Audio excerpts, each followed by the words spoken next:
আমার সামনে আপনারা যে মডেলটা দেখতে পাচ্ছেন এটার নাম দ্য ভিঞ্চি ব্রিজ।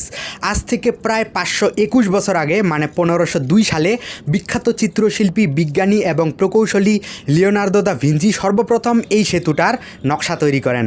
তো আমি আপনাদেরকে পাটখড়ি দিয়ে জিনিসটা তৈরি করে দেখাচ্ছি, আপনারা চাইলে পেন্সিল বা লাঠি দিয়েও এটা তৈরি করতে পারেন।